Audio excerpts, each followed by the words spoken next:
রোহিঙ্গাদের বাংলাদেশ মিয়ানমার সীমান্তে ঠেলে দিচ্ছে ভারত, অনিশ্চয়তায় শত শত রোহিঙ্গার ভবিষ্যৎ।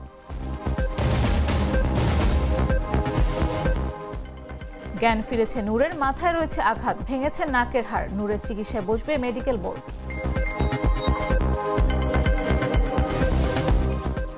ডাকসু নির্বাচন ঘিরে ক্যাম্পাসে উৎসবের আমেজ, ডিজিটাল মোবাইল জার্নালিজম নির্বাচনের পরিবেশ নষ্ট করছে দাবি উমামা ফাতেমার। মাহমুদ আব্বাসের উপর যুক্তরাষ্ট্রে ভিসা নিষেধাজ্ঞা, ট্রাম্পের অধিকাংশ শুল্ক আরোপ অবৈধ মন্তব্য মার্কিন আদালতের। এবং ফেলিক্সের হ্যাট্রিক, মৌসুমের প্রথম ম্যাচে রোনালদোদের গোল উৎসব, আল তাউনকে হারালো 0-5 গোলের ব্যবধানে।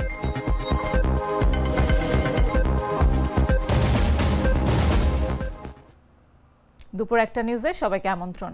সাথে আছে আমি নাফিস আব্দুল্লাহ। বদলে ফেলেছে, এবার আপনিও বদলে ফেলুন। একবার প্রাণ গুঁড়া মশলা ব্যবহার করেই দেখুন। মে মাস থেকে ভারত শত শত রোহিঙ্গা শরণার্থীকে জোরপূর্বক ফেরত পাঠাচ্ছে বলে জানিয়েছে হিউম্যান রাইটস ওয়াচ। আন্তর্জাতিক আইনের তোয়াক্কা না করে রোহিঙ্গা ও বাংলাভাষী মুসলমানদের অবৈধ অভিবাসী আখ্যা দিয়ে আটক, নির্যাতন ও বহিষ্কারের অভিযোগ উঠেছে। এতে তাদের ভবিষ্যৎ আরও অনিশ্চয়তায় পড়েছে। বিস্তারিত তুষার ইসলামের রিপোর্টে। মে মাস থেকে কোনো আইনি সুরক্ষা ছাড়াই ভারত শত শত রোহিঙ্গা শরণার্থীকে জোরপূর্বক ফেরত পাঠাচ্ছে। আন্তর্জাতিক মানবাধিকার সংস্থা হিউম্যান রাইটস ওয়াচ HRW শুক্রবার প্রকাশিত এক প্রতিবেদনে জানায়, ভারত সরকার পরিচালিত কয়েকটি রাজ্যে রোহিঙ্গা আর বাংলাভাষী মুসলমানদের অবৈধ অভিবাসী আখ্যা দিয়ে এই অভিযান শুরু করা হয়। প্রতিবেদনে বলা হয়, অন্তত 192 জন রোহিঙ্গাকে বাংলাদেশে ফেরত পাঠানো হয়েছে, যদিও তারা জাতিসংঘের শরণার্থী সংস্থা UNHCR এ নিবন্ধিত ছিলেন। আরও 40 জনকে নৌকায় তুলে মিয়ানমারের উপকূলে ফেলে দেয়া হয়। ভয়ে অনেকেই বাংলাদেশে পালিয়ে এসেছেন। হিউম্যান রাইটস ওয়াচের এশিয়া পরিচালক ইলাইন পিয়ারসন বলেন, ভারতের পদক্ষেপ আন্তর্জাতিক আইনকে অগ্রাহ্য করার একটি দৃষ্টান্ত। কক্সবাজারে সাক্ষাৎকার নেয়া 9 শরণার্থী জানান, আটক অবস্থায় পুলিশ মারধর করার পাশাপাশি টাকা পয়সা ও মোবাইল ছিনিয়ে নিয়েছে। অনেকে কাশ্মীর, অন্ধ্রপ্রদেশ ও দিল্লি থেকে পালিয়ে এসেছেন। মে মাসে দিল্লি থেকে আটক 40 রোহিঙ্গাকে আন্দামান নিকোবর দ্বীপপুঞ্জে পাঠানো হয় এবং বাধ্য করা হয় সমুদ্রে নামতে। এক শরণার্থী জানান, তাদের সঙ্গে ভয়ঙ্কর অপরাধীর মতো ব্যবহার করা হয়েছিল। এ বিষয়ে ভারতীয় এক কর্মকর্তা বলেন, সবাইকে মেরে ফেললেও কেউ জবাব চাইবে না। হায়দ্রাবাদ থেকে পালানোর পথে 4 বছরের শিশুসহ এক পরিবারকে বেদম মারধর করা হয়। সীমান্তে পুরুষদের লাঠিপেটা করে ভিডিও বানানো হয়েছে, যেখানে তাদের স্বীকার করতে বাধ্য করা হয় যে তারা বাংলাদেশি।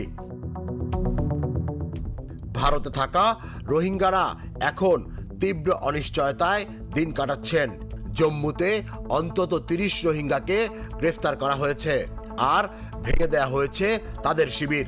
ভারতের সুপ্রিম কোর্ট আগামী 23 সেপ্টেম্বর শুনানি করবেন, যেখানে সিদ্ধান্ত নেবেন রোহিঙ্গারা শরণার্থী নাকি অবৈধ অনুপ্রবেশকারী। ইলাইন পিয়ারসন বলেন, ভারত সরকারকে অবিলম্বে ভয় দেখানো, আটক ও অবৈধ বহিষ্কার বন্ধ করতে হবে।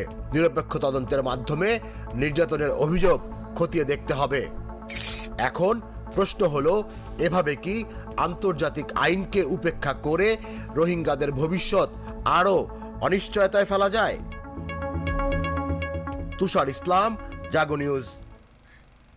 গণ অধিকার পরিষদের সভাপতি ও ডাকসুর সাবেক ভিপি নুরুল হক নূরের জ্ঞান ফিরেছে, তবে তিনি এখনও ঢাকা মেডিকেল কলেজ হাসপাতালের নিবিড় পরিচর্যা কেন্দ্রে চিকিৎসাধীন।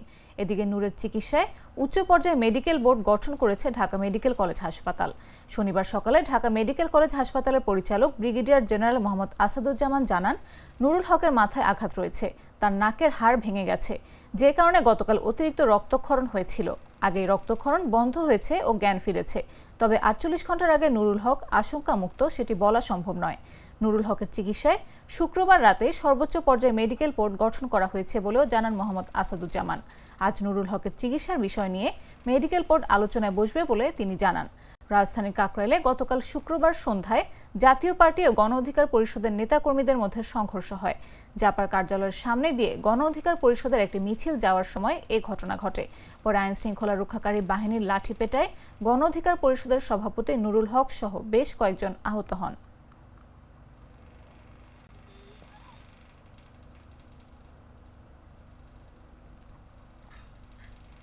আগামী ত্রয়োদশ জাতীয় সংসদ নির্বাচনকে সামনে রেখে উপজেলা, থানা ও সমমানের নির্বাচন কর্মকর্তাদের সমন্বয়ে গঠিত ইলেকশন অফিসার্স অ্যাসোসিয়েশনের সাধারণ সভা অনুষ্ঠিত হয়েছে। শনিবার রাজধানীর আগারগাঁওয়ে নির্বাচন ভবনের অডিটোরিয়ামে এ সভা হয়। সভায় কর্মকর্তারা নির্বাচনী প্রস্তুতি, মাঠ পর্যায়ের সমন্বয়, ভোটার তালিকা হালনাগাদ এবং নির্বাচন সুষ্ঠু ও স্বচ্ছভাবে সম্পন্ন করার নানা বিষয় নিয়ে আলোচনা করেন। এছাড়া আসন্ন জাতীয় নির্বাচনে প্রযুক্তি ব্যবহার, আইন শৃঙ্খলা বাহিনীর সঙ্গে সমন্বয় ও ভোট কেন্দ্র ব্যবস্থাপনা সম্পর্কেও বিস্তারিত দিক নির্দেশনা প্রদান করা হয়। অ্যাসোসিয়েশনের নেতারা জানান, কমিশনের নির্দেশনা অনুযায়ী দায়িত্ব পালন করা হবে এবং জনগণের কাছে সুষ্ঠু ও নিরপেক্ষ নির্বাচন উপহার দেওয়ার লক্ষ্যে সব প্রস্তুতি নেওয়া হয়েছে।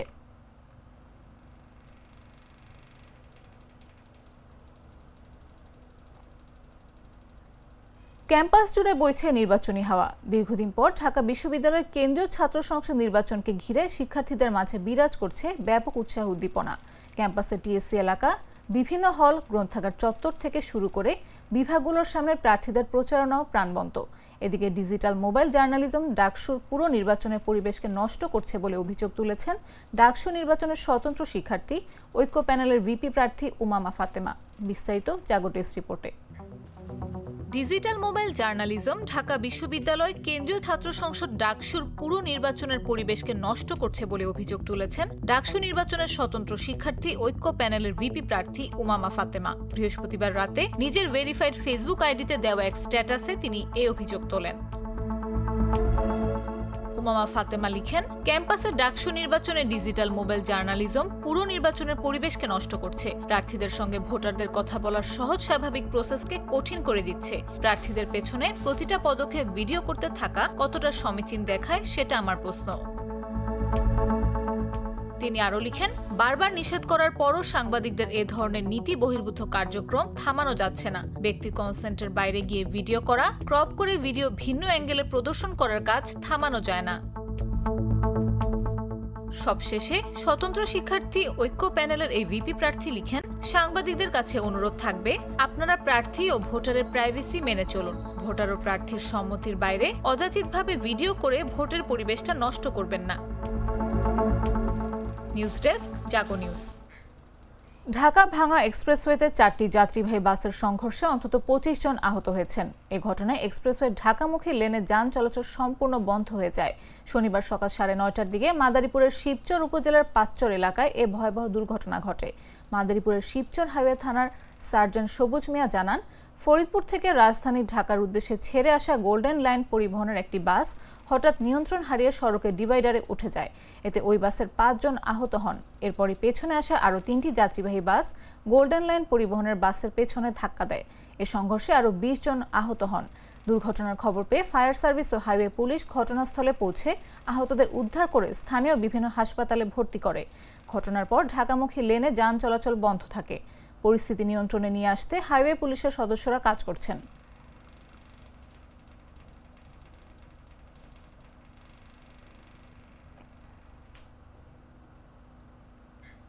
কিশোরগঞ্জ শহরের ঐতিহাসিক পাগলা মসজিদের দান বাক্স খুলে পাওয়া গেছে রেকর্ড পরিমাণ 32 বস্তা টাকা। 4 মাস 18 দিন পর শনিবার সকালে দান বাক্সগুলো খোলা হয়। চলছে টাকা গণনার কাজ, চলবে দিনভর। সকাল 7টা থেকে হারুয়া এলাকায় অবস্থিত পাগলা মসজিদের 13টি দান সিন্ধু খোলা শুরু হয়। দান বাক্সগুলো খুলে পাওয়া যায় 32 বস্তা টাকা। গণনার কাজে অংশ নেন প্রায় 5 শতাধিক মানুষ, যার মধ্যে ছিলেন মসজিদ কমপ্লেক্সের শিক্ষক-শিক্ষার্থী, স্থানীয় মাদ্রাসার শিক্ষার্থী এবং রূপালী ব্যাংকের কর্মকর্তারা।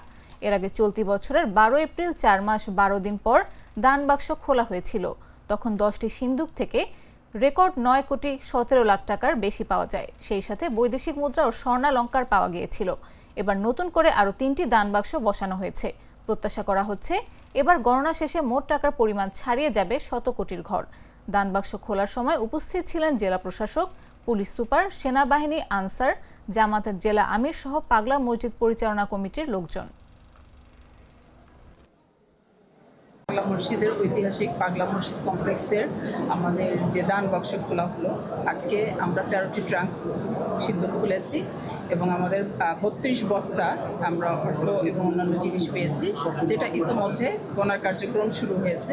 আর আমাদের এই যে টাকাগুলো পেয়েছি মূলত আমরা আমাদের কিশোরগঞ্জে যারা জটিল দুরারোগ্য রোগে আক্রান্ত আছেন তাদের চিকিৎসার জন্য এর একটি লভ্যাংশ ব্যয় হয়।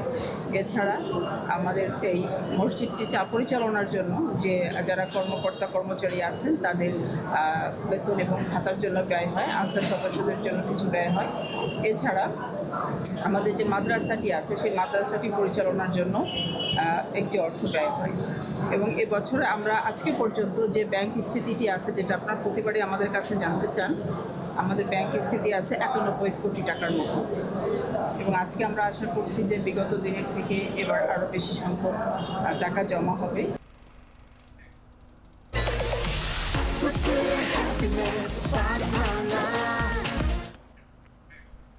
ফরিদপুরের ভাঙ্গার শাহ মল্লিক দ্বীপে গ্রাম বাংলার ঐতিহ্যবাহী তালের ডোঙা বাইচ প্রতিযোগিতা অনুষ্ঠিত হয়েছে। বৃহস্পতিবার বিকেলে আয়োজিত এই প্রতিযোগিতায় 15টি ডোঙা অংশ নেয়। দেখতে ভিড় জমায় হাজারো দর্শনার্থী। আয়োজকদের মতে বিলুপ্তপ্রায় এই ঐতিহ্য টিকিয়ে রাখতেই এই আয়োজন। ফরিদপুর থেকে পাঠানো তথ্যচিত্র নিয়ে বিস্তারিত জাগো ডেস্ক রিপোর্টে।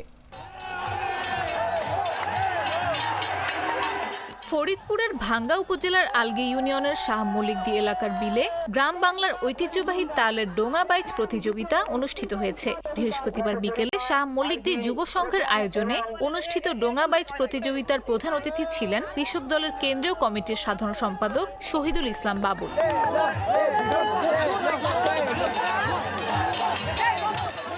আয়োজকরা জানান, গ্রাম বাংলার ঐতিহ্য ধরে রাখতে ডোঙা বাইচের আয়োজন করা হয়। ভিন্ন ধর্মী এ প্রতিযোগিতায় তাল গাছের তৈরি অন্তত 15টি ডোঙা অংশ নেয়। প্রতিযোগিতা উপভোগ করতে ভাঙ্গা ছাড়াও আশেপাশের উপজেলা থেকে হাজারো দর্শনার্থী ভিড় জমায়। দর্শনার্থীর পদচারণে মুখরিত হয়ে ওঠে ওই এলাকা। স্থানীয় বাসিন্দারা বলেন, এসব প্রতিযোগিতা এখন বিলুপ্তির পথে। এটা ভিন্ন ধর্মী আয়োজন। এখানে শত শত বললে ভুল হবে, হাজার হাজার মানুষ এই ডোঙা বাইচ দেখতে আসছে। এটা গ্রাম বাংলার একটা ঐতিহ্য। ডোঙা বাইচ গ্রাম বাংলার ঐতিহ্য। স্থানীয়রা ছাড়াও দূর দূরান্ত থেকে হাজারো মানুষ এই প্রতিযোগিতা দেখতে আসেন বলেও জানান স্থানীয়রা।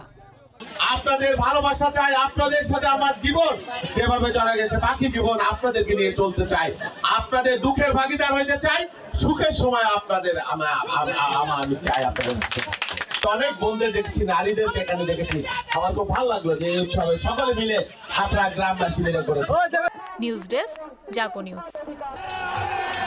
নাটা ডেলি আর পানীয়র এক অসম কম্বিনেশন ড্রিঙ্কো। চিল থাকতে চান, ড্রিঙ্কো চাবান। জানাবো আন্তর্জাতিক সংবাদ।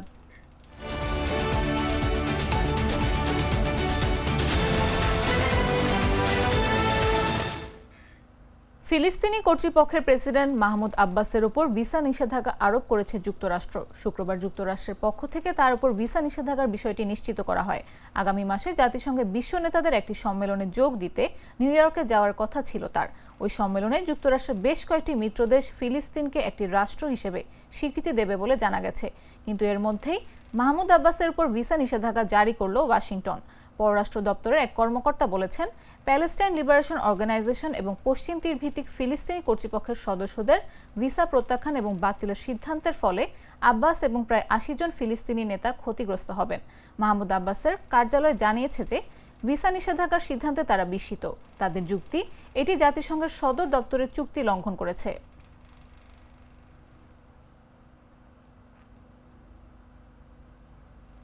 যুক্তরাষ্ট্রে একটি ফেডারেল আপিল আদালতের রায় বলা হয়েছে, মার্কিন প্রেসিডেন্ট ডোনাল্ড ট্রাম্পের জারি করা বেশিরভাগ শুল্ক অবৈধ। এই রায়ের ফলে তার বহুল আলোচিত পররাষ্ট্র ও বাণিজ্য নীতি আইনি চ্যালেঞ্জের মুখে পড়ল। 7 থেকে 4 ভোটে দেয়া রায় আদালত জানায়, ট্রাম্প আন্তর্জাতিক জরুরি অর্থনৈতিক ক্ষমতা আইন ব্যবহার করে শুল্ক আরোপ করেছেন, কিন্তু এই আইন প্রেসিডেন্টকে এ ধরনের ক্ষমতা দেয় না। শুল্ক আরোপ কংগ্রেসের সাংবিধানিক এখতিয়ার বলেও রায় উল্লেখ করা হয়। নতুন এই রায় কার্যকর হবে আগামী 14 অক্টোবর। এর আগে প্রশাসন চাইলে সুপ্রিম কোর্টে আপিল করতে পারবে। বিশ্লেষকরা বলছেন, মামলাটি এখন প্রায় নিশ্চিতভাবে সর্বোচ্চ আদালতে গড়াচ্ছে। বর্তমানে চীন, মেক্সিকো এবং কানাডার মতো বিশ্বের বেশিরভাগ দেশের উপরই অন্যায্য শুল্ক আরোপ করে রেখেছেন প্রেসিডেন্ট ট্রাম্প। তবে ট্রুথ সোশ্যালে এক পোস্টে ট্রাম্প এই রায়ের সমালোচনা করে বলেছেন, যদি বহাল থাকতে দেয়া হয় তাহলে এই সিদ্ধান্ত আক্ষরিক অর্থে মার্কিন যুক্তরাষ্ট্রকে ধ্বংস করে দেবে।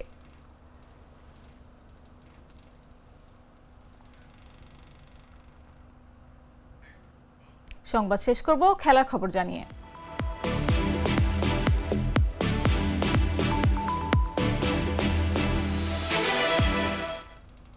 গেল মাসে English premier league club Chelsea থেকে এসে আল নাসরে যোগ দিয়েছিলেন পর্তুগিজ তারকা হোয়াও ফেলিক্স।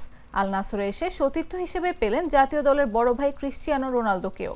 পর্তুগাল জাতীয় দলের রসায়নই আল নাসরে ফুটিয়ে তুললেন ফেলিক্স। নতুন ক্লাবের জার্সি গায়ে নিজের প্রথম ম্যাচেই করে বসলেন দুর্দান্ত এক হ্যাট্রিক। সেই সঙ্গে মৌসুমের প্রথম ম্যাচে আল তাউনের বিপক্ষে রীতিমতো গোল উৎসব করল ক্রিস্টিয়ানো রোনালদোদের ক্লাব আল নাসর। আল তাউনকে তাদেরই মাঠে রোনালদোরা হারালো 0-5 গোলের বিশাল ব্যবধানে। সৌদি প্রিমিয়ার লিগে মৌসুমের প্রথম ম্যাচে রোনালদো নিজেও করলেন 1 গোল। আল নাসরের হয়ে বাকি গোলটি করেন কিংসলে কোম্যান। আল নাসরের জার্সিতে খেলতে নেমে শুরুতেই গোলে অবদান রাখেন হোয়াও ফেলিক্স। 7 মিনিটে গোল করে বসেন তিনি। 1-0 গোলে প্রথমার্ধ শেষ করে আল নাসর। দ্বিতীয়ার্ধ শুরুর 9 মিনিট পর ব্যবধান দ্বিগুণ করেন রোনালদো। পেনাল্টি শট থেকে গোল করেন তিনি। 1 মিনিট পরে আরেক নতুন খেলোয়াড় কিংসলে কোম্যান গোলের সূচনা করেন, যা ছিল আল নাসরের তৃতীয়। 25 বছর বয়সী পর্তুগিজ তারকা ফেলিক্স এরপর আরও একবার জ্বলে উঠলেন। 67 এবং 87তম মিনিটে আরও 2টি গোল করে তিনি হ্যাট্রিক পূরণ করেন। সেই সঙ্গে মৌসুমের প্রথম ম্যাচেই আল নাসরকে বিশাল এক জয় উপহার দিলেন তিনি।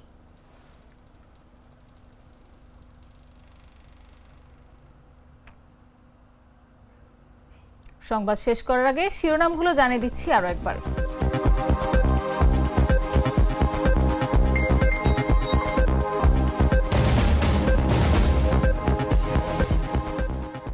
রোহিঙ্গাদের বাংলাদেশ মিয়ানমার সীমান্তে ঠেলে দিচ্ছে ভারত, অনিশ্চয়তায় শত শত রোহিঙ্গার ভবিষ্যৎ। জ্ঞান ফিরেছে নূরের, মাথায় রয়েছে আঘাত, ভেঙেছে নাকের হাড়। নূরের চিকিৎসায় বসবে মেডিকেল বোর্ড।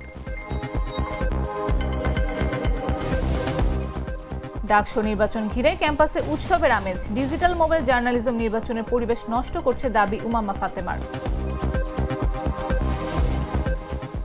মাহমুদ আব্বাসের উপর যুক্তরাষ্ট্রের ভিসা নিষেধাজ্ঞা, ট্রাম্পের অধিকাংশ শুল্ক আরোপ, অবৈধ মন্তব্য মার্কিন আদালতের। এবং ফেলিক্সের হ্যাট্রিক, মৌসুমের প্রথম ম্যাচে রোনালদোদের গোল উৎসব, আল তাউনকে হারালো 0-5 গোলের ব্যবধানে।